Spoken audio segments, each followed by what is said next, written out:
वहीं पाकिस्तान में ऐसे हालात हो गए कि आने वाले दिनों में पाकिस्तान की सरकार के पास सिर्फ पंजाब ही बचेगा। वजह यह है कि खैबर में पहले से ही टीटीपी ने आतंक मचा रखा है और बीएलए पर विद्रोहियों ने कब्जा कर रखा है। महिलाएं सड़क पर पाकिस्तान से आजादी की मांग कर रही हैं और भारत से मदद मांग रही हैं। क्या बांग्लादेश पार्ट 2 होने में भारत की एंट्री बाकी है?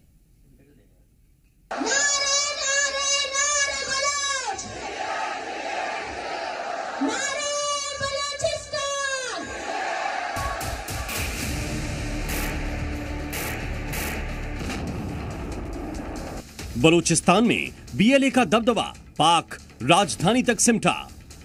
तुर्बत पर बीएलए का कब्जा, भारत से मदद मांग रहा।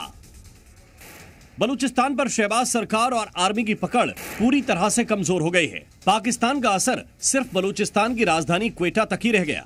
इसके अलावा बलूचिस्तान के किसी भी इलाके में जाने के लिए विद्रोहियों से परमिशन लेनी पड़ती है, साथ ही उनको कीमत देनी पड़ती है। बलूचिस्तान के तुर्बत शहर पर विद्रोहियों ने पूरी तरह से कब्जा कर लिया है।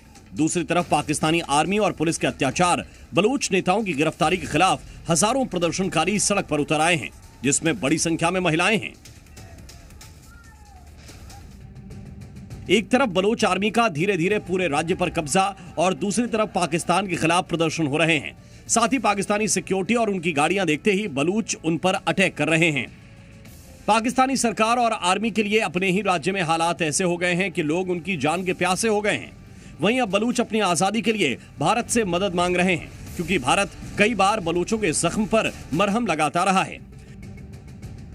मानवाधिकार का उल्लंघन यदि कहीं पर हो रहा है तो हमारे पड़ोसी देश पाकिस्तान में हो रहा है। बहनों भाइयों, कोई जाकर देख सकता है कि वहां के बलूचियों के साथ क्या हो रहा है। खास करके पिछले 3 से 6 महीने में और भी ज्यादा वारदातें आ रही हैं, जिसमें बलूच लिबरेशन आर्मी के लोग पाकिस्तान आर्मी को, पाकिस्तान सिक्योरिटी फोर्सेस को और हाँ इवन सिविलियंस पर अटैक्स कर रहे हैं, जिसको पाकिस्तान की आर्मी और इंटेलिजेंस बिल्कुल फेल हो रही है मैनेज करने में। हालांकि पाकिस्तान में जो मौजूदा हालात हैं उसके पीछे कई वजह हैं। सरकार का पंजाब को प्राथमिकता देना, बलूचिस्तान में बेसिक फैसिलिटी भी नहीं होना, बलूचों पर पुलिस और आर्मी का अत्याचार, सरकार में बलूचों की भागीदारी कम होना और बलूच नेताओं को गिरफ्तार करना, जबकि बलूचिस्तान पाकिस्तान का सबसे ज्यादा संसाधन वाला राज्य है। पाकिस्तानी प्रशासन बलूचों पर चुन चुनकर अत्याचार करता है। सैकड़ों बलूच गायब हैं जो अब तक नहीं मिले। बलूच कई बार इस्लामाबाद में अपनी मांग के लिए प्रदर्शन कर चुके हैं, लेकिन पाकिस्तानी सरकार को कोई फर्क नहीं पड़ता।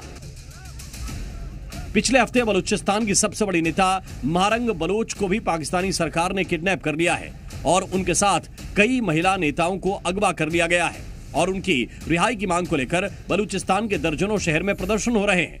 कई हाईवे को बलूच विद्रोहियों ने बंद कर दिया है।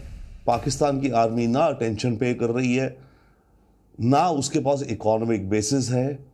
केवल और केवल एक ही उसके पास टूल है, वो है कि पाकिस्तान की आर्मी और इंटेलिजेंस बलूचिस्तान में किडनैपिंग्स करे, अपने अलग अलग जोन्स बनाए। इसके चलते बलूचिस्तान में एक और ट्रेंड बढ़ गया है कि कुछ इलाके ऐसे हो गए हैं कि जो कि आर कंप्लीटली डोमिनेटेड बाय बलूचिस, जहां पर पाकिस्तान आर्मी नहीं जा पा रही है, और कुछ इलाके ऐसे हो गए जो पाकिस्तान आर्मी ने वर्चुअली आर्मी कैंप बना दिया है सीपेक कॉरिडोर को बचाने के लिए। पाकिस्तानी सरकार में पंजाबियों का कब्जा बाकी राज्यों के लोगों के लिए असंतोष का कारण बन गया और इस असंतोष को दबाने के लिए पाकिस्तानी पंजाबियों ने जमकर कहर ढाए, जो अब विद्रोहियों में ज्वालामुखी बन चुका है।